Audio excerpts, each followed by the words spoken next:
দর্শক বন্ধুরা, এই মুহূর্তে আমার সাথে রয়েছে সায়নদীপ বরানগর নতুন কেন্দ্রে। সায়নদীপ, কতটা প্রত্যয়ী?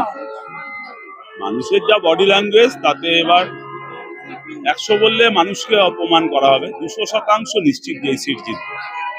কিভাবে? কারণ এর আগের নির্বাচনের বিভিন্ন অভিজ্ঞতা থেকে বোঝা যাচ্ছে, যে জানা যায় যে এই তৃণমূল কংগ্রেসের গুন্ডা বাহিনী, বাইক বাহিনী এবং একই সাথে প্রশাসন, তারা কিন্তু হাতে হাত মিলিয়ে বামেদের বা বিরোধী যে ভোটটা পড়বে মমতা ব্যানার্জির বিরুদ্ধে বা তৃণমূলের বিরুদ্ধে, সেটাকে রুখে দিয়েছিলেন। তোমরা সেটা রুখতে পারবে? মানে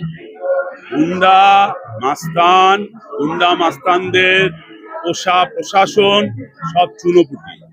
আসল রাঘব বোয়াল হলো জনগণ। পাবলিকের মার কেওড়াতলা পার। এটা 2011 নয়, এটা 2026। সেই সময় তৃণমূল কাউকে আক্রমণ করলে মানুষ খুশি হতো। এখন তৃণমূলকে প্রতিরোধ না করলে, পাল্টা মার দিলে আমি বলছি না, প্রতিরোধ না করলে মানুষ দুঃখ পায়। পরিস্থিতির পরিবর্তন হয়েছে। তখন চোর তৃণমূল, সৎ তৃণমূল ছিল, এখন চোর তৃণমূল। তৃণমূল পশ্চিমবাংলায় এখন একটা সবচেয়ে ঘৃণিত শব্দ। সুতরাং সেই তৃণমূলের এখন হিম্মত নেই, ক্ষমতা নেই। আমরা চাই না যে অশান্তি হোক। অশান্তি বাধাতে এলে তৃণমূলকে এমন দাওয়াই দেওয়া হবে যে তৃণমূল সেই ওষুধ কিন্তু সহ্য করতে পারবে না। তাই আমরা চাই না এইসব করুন। মানুষ তার গণতান্ত্রিক অধিকার প্রয়োগ করুক, মানুষ তার নিজের ভোটাধিকার প্রয়োগ করুক। মানুষ উন্নয়নের পক্ষে, রাজনীতির পক্ষে, অর্থনীতির পক্ষে, বিকল্পের পক্ষে ভোট দিক। তাতে দেখা যাবে যে কে জিতবে না জিতবে। যদি ওইসব অতীতের কথা ভাবতে পারেন, তাহলে আসবেন বরানগরে, বেরোতে পারবেন। বেরোনোর দায়িত্ব কিন্তু বরানগরের মানুষ নেবেন। 2011-তে পট পরিবর্তন এবং এই 2026 15 বছর একটা শাসন দেখলো, যেখানে অনেক কিছু, আমরা বিশিষ্ট মানুষদের সাথে কথা বলেছি, চাকরি নেই এখানে, দুর্নীতি, প্রত্যেকটা বিষয়ে দুর্নীতি। বরানগরবাসী যারা সায়নদীপকে ভোটে জেতাবে, তাদের উদ্দেশ্যে কোন সদর্থক বার্তাটা আপনি দেবেন? ধরুন, আমি শিল্প, শিক্ষা, কৃষি, অর্থনীতি, কৃষি, স্বাস্থ্য এক এক করে বলতে পারি যে সব ধ্বংস হয়ে গেছে পশ্চিমবাংলা। কিন্তু এটাকে এক লাইনে যদি বলা যায়, তাহলে পশ্চিমবাংলা আজ একটা বিকলাঙ্গ, পঙ্গু, ভস্ত অর্থনীতির রাজ্যে পরিণত হয়েছে। তার বাইরে বরানগরও না। আমরা গোটা রাজ্য জুড়ে আওয়াজ তুলেছি বাংলা বাঁচাও, এর সঙ্গে আমরা আওয়াজ তুলছি বরানগর বাঁচাও। বরানগরে পাড়ায় পাড়ায় স্কুল বন্ধ হয়ে গেছে। বরানগরে 2টো কলেজ লাটে উঠে গেছে। বরানগরে রাস্তাঘাটে সাধারণ মানুষের হাঁটবার কোনো পরিস্থিতি নেই। সিন্ডিকেট রাজ গোটা বরানগরকে গ্রাস করছে।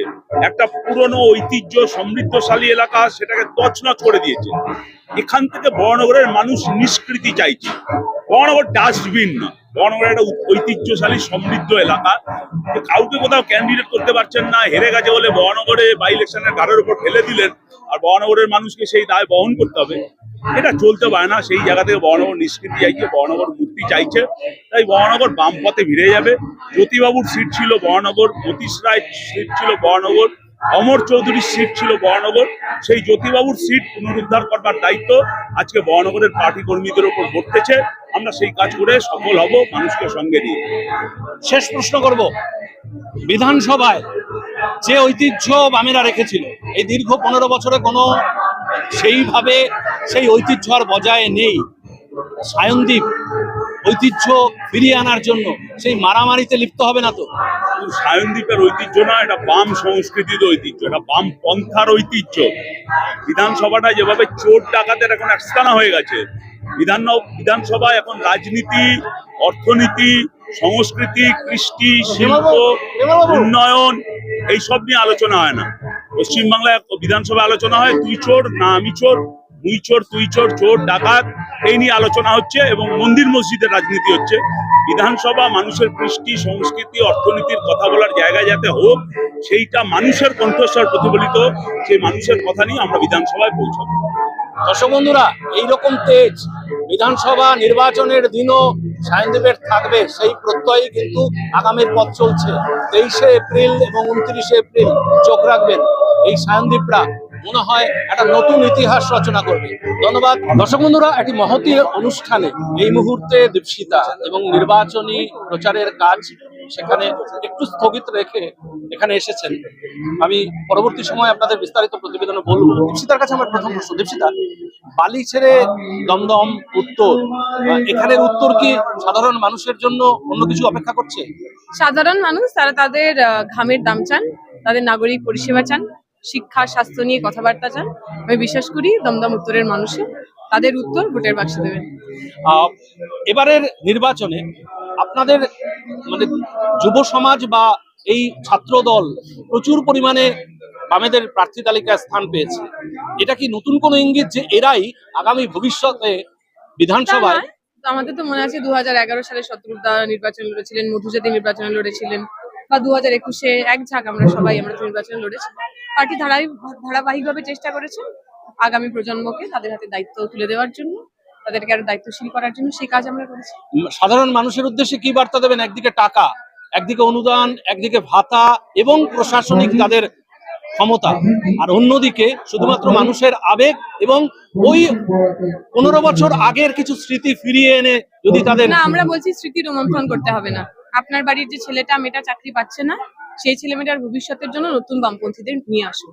আপনার বাড়ির যে মেয়েটি পড়াশুনো করার পর চাকরি করার জন্য রাস্তায় যেতে ভয় পাচ্ছে, তার সুরক্ষা ফিরে পাওয়ার জন্য আমাদেরকে ভোট দিন। আমরা স্মৃতি রোমন্থনের কথা বলছি না, আমরা কোনো অতীতকে আঁকড়ে ধরার কথা বলছি না, কিন্তু মানুষ তার নিজের প্রতিদিনের তার যে অভিজ্ঞতা, সেই অভিজ্ঞতায় বুঝুক তৃণমূল বিজেপির সরকার তাদের যেভাবে অমানুষের মতো ট্রিট করেছে তারা তেমন ভাবে থাকতে চান নাকি পরিবর্তন চান। আমরা বিকল্প হব।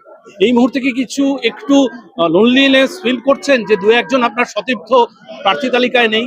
না না, তা কেন? আমাদের পার্টিতে এইরকম হয় না। আমাদের পার্টিতে আমরা সবাই মিলে একসাথে সংগঠনের কাজ করি। নির্বাচনের দাঁড়ানো যতটা গুরুত্বপূর্ণ, নির্বাচনে প্রচার করা বা নির্বাচনের প্রচারের কাজ করা সেটা একই রকম গুরুত্বপূর্ণ। তারা সবাই আমরা একসাথে এই নির্বাচনের প্রক্রিয়াতে লড়াইয়ে আছি। শেষ প্রশ্ন করব, মানুষের যে পালস এবং দীর্ঘ 15 বছরের অনেক দুর্নীতি রয়েছে, অনেক এখানে সন্ত্রাস রয়েছে, মহিলাদের নিরাপত্তা বিঘ্নিত হয়েছে, সেখানে সাধারণ মানুষকে অন্যদিকে এই যে অনুদান বা ভাতার বিরুদ্ধে কিভাবে উজ্জীবিত করবেন এবং দমদমের নতুন জায়গায় গিয়ে? কাউকে উজ্জীবিত করব না। আমরা বলবো ভাতা দেওয়াটাও পিছিয়ে পড়া মানুষকে ওয়েলফেয়ার স্টেটের তাদের আর্থিক সাহায্য করাটা ওয়েলফেয়ার স্টেটের কাজ, জনকল্যাণকারী রাষ্ট্রের কাজ। আমরা বলবো যার ভাতা পাওয়ার দরকার তিনি ভাতা পাবেন, কিন্তু তার সঙ্গে সঙ্গে তিনি চাকরিটাও পাবেন। ধর্মের নামে যেভাবে মানুষের কাছে টাকা দেওয়ার চেষ্টা করা হচ্ছে, সেটা মহাকাল মন্দির হতে পারে, বাবরি মসজিদ হতে পারে, কিংবা সেটাই ক্লাবগুলোকে টাকা দেওয়া হতে পারে, সেইগুলোর পরিবর্তে মানুষ তার যোগ্যতা অনুযায়ী চাকরি পাবেন, সম্মান পাবেন, মাথা উঁচু করবেন। দমদম উত্তরে লাল পতাকা উঠবে? অবশ্যই, দমদম উত্তরে এখনো লাল পতাকাই উঠছে। বন্ধুরা, অকপটে শুনলেন যে দীপশিতা ধর কি বলতে চেয়েছেন, এবং নতুন কেন্দ্র হলেও মানুষ তো নতুন নয়, লাল পতাকাটা অনেক পুরনো, সুতরাং সেই লাল পতাকাতে ধরে আগামী দিনে এগিয়ে যাবে এবং একটা নতুন সূর্যোদয় আবার ঘটবে 2011-র পরে পশ্চিমবঙ্গবাসী দেখবে, সেই প্রত্যয়ই কিন্তু কথা বললেন।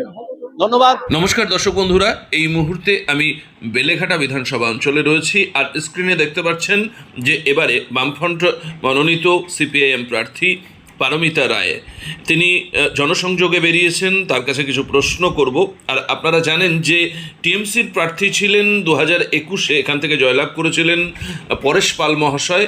এই কেন্দ্রটিতে প্রার্থী বদল হয়েছে 74টি কেন্দ্রে, যেরকম টিএমসির প্রার্থী বদল করেছে, ঠিক এই জায়গায় তার মধ্যে অন্যতম পরেশ পালের জায়গায় এসেছেন তৃণমূলের মুখপাত্র কুণাল ঘোষ। সুতরাং স্বাভাবিকভাবেই এটা ইন্টারপ্রিটেশন আসে যে প্রার্থী বদল তার মানে এই জায়গায় উন্নতি সেইভাবে হয়নি, সাধারণ মানুষ ক্ষিপ্ত রয়েছে। আমি এই সমস্ত বিভিন্ন প্রশ্ন নিয়েই পারমিতা দেবীর কাছে যাব, সরাসরি তার মুখ থেকেই শুনবো যে তারা কি ভাবছেন।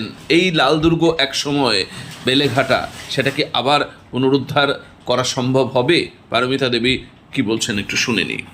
প্রার্থী বদল কেন করেছে সেটা তারাই বলতে পারবে। তবে আমি আপনাকে এটা বলি, আপনি যেটা বললেন দীর্ঘ সময় ধরে পরেশ পাল, না, 2011 থেকে, তার আগে কিন্তু এটা বাম দুর্গ ছিল এবং এইবারে আমরা সেই বাম দুর্গ পুনরুদ্ধার করতে চলেছি। এই ব্যাপারে আমরা 100% নিশ্চিত।